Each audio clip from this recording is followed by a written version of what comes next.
systematically, coldly suppress information that would alert people, give them informed consent about the consequences potentially of this vaccine for them, then there's no other description for you than a psychopath.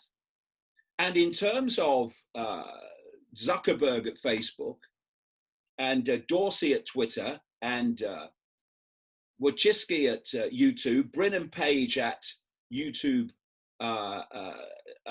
parent company, Google and Alphabet, they are facilitators of fascism, and there's no way in the world that they are doing that unknowingly. And they, like so many others, must go to jail for the rest of their bloody lives when humanity comes to its senses and takes control back of its world.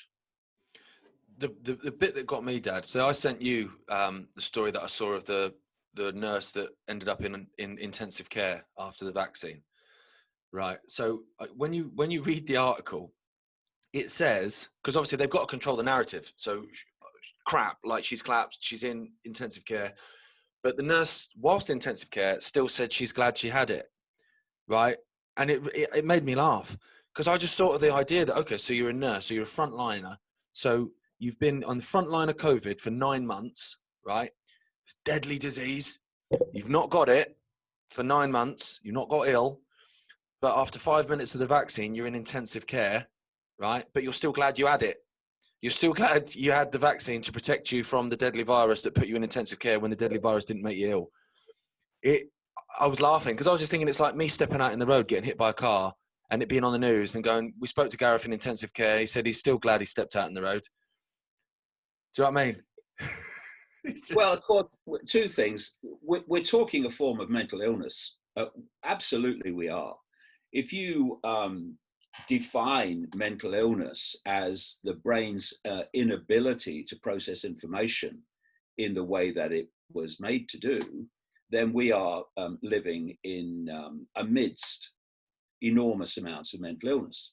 Because if people haven't worked out now that they're being scammed, and a vaccine that has had no testing worth the name has been rolled out in record time, given emergency approval, then if you haven't worked out that that could be dangerous for you, then I say that's a form of mental illness. If you haven't worked out after all these months that you're being scammed on a scale that beggars belief, with all the social distancing and masks and house arrest, then that's a form, I say, of mental illness, defined as the inability to process information in a balanced, rational, mature way. But the other thing is, of course, with the healthcare workers, is they have jobs, and there is enormous pressure on them to conform. This is why those who have spoken out and refused to conform are such incredible people with great courage and a sense of proper duty to the public and public health. And so you're going to have people pressured into having the vaccine on live television, and it's nothing to do with what benefits them. They're just fodder to these people. It's to do with trying to scam the public into having a vaccine that's clearly very, very potentially dangerous. And what they've done, and you can start to see this now, and in World Health Organization documents, this was preceded by the plan to use celebrities, God help us, to promote the vaccine to get people to have it. Now, I don't know if Ian McKellen or Gandalf is part of that, or whether he's just doing it off his own bat. I don't know. But he had this vaccine. Of course, all the cameras were there to record it. And he said he was euphoric at having the vaccine. And he recommended and urged people to have it as well. So he's euphoric about a vaccine he is clueless about, knows nothing about except what the authorities have told him. And that's fair enough. If you want to do that, Mr. McKellen, you know, be my guest. It's a free country. Well, it used to be. But to urge other people to have it on the basis of him being vaccinated while knowing nothing about it except what the authorities have told him is appalling in my view. And you see lots of these celebrities coming out of the woodwork. Oh yeah, have the vaccine. Well, I think that mature, adult, awake people will make their own choice, thank you very much, and don't need some celebrity, many of them airhead celebrities, to tell them what to do, especially as it affects their health and their life. And if you're a celebrity that is promoting this for personal reasons, for image reasons, for virtue signaling reasons, or whatever other reason you can come up with, then you are pathetic and a disgrace in terms of the public's right to make its own choice and be informed about what is claimed to be the benefits of the vaccine, brackets, nil, and what are claimed to be the potential consequences, and it's not even claimed anymore because we're seeing them already. I'm annoyed that I didn't have Gandalf in the vaccine celebrity bingo. So congratulations to whoever had Gandalf. I saw something actually which just sums up, like you were talking about the definition of mental illness. I saw something day before yesterday where there was a news story on Twitter and it was about the vaccine. And so people were commenting, and this lady commented, and from her profile picture, I'd put her probably about my age, so late 30s. So I'm assuming she must be a healthcare professional, otherwise she wouldn't obviously be eligible for the vaccine yet. And she was saying she'd gone into the doctors to get the vaccine, and the doctor had explained to her, so he's obviously actually a decent doctor, he'd gone through and gone, well, actually, with your, you know, with your health situation, so, you know, you've got these allergies, X, Y, and Z, you should absolutely not be having it at all, right? It's bad for you.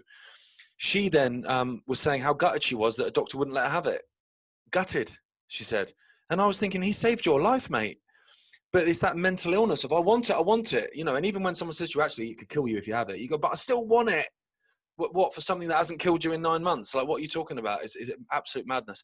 And it is a mental illness, you're right. But, yeah, but anyway. When I talk about mental illness, it is a expression of extreme perceptual programming to the point where the brain is almost firewalled, and not even almost, it is firewalled off from the ability to process information on the basis of that information. You know, in China, they firewall off the computer system. So the computer system will not read great chunks of the internet that the Chinese fascist communist government does not want them to see.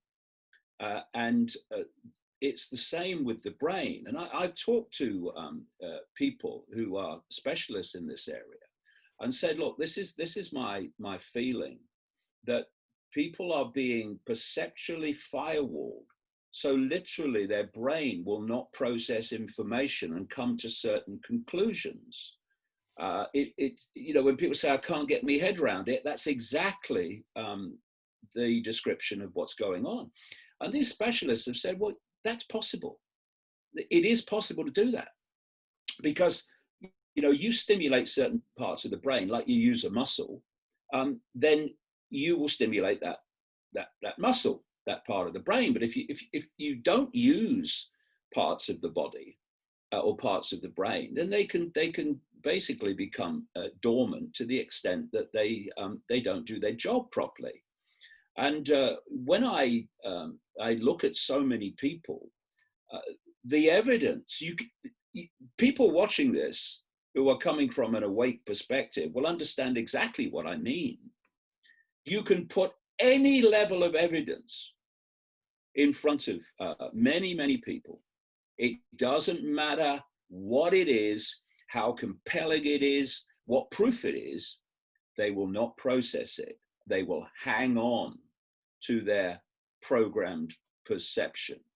And we're seeing this all the time, and it is a form of firewalling off the brain. So it doesn't process information in particular ways, and therefore certain perceptions, certain conclusions, certain seeing through the crap simply won't be processed by the brain. And it's very, very obvious now as we see this parting of the ways between those who have some control of their own mind and so many that don't.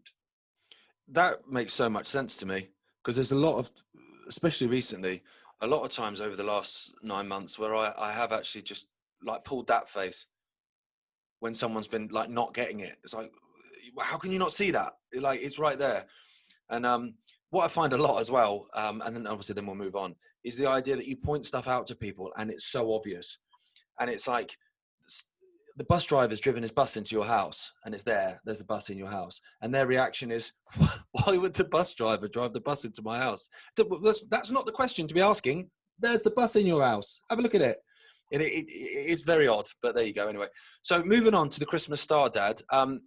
As I said at the start, like I do find astrology fascinating, but I know very little. And I'm sure I'm in the majority in that I know very little about astrology and how it works. So I'm hoping you're going to tell me.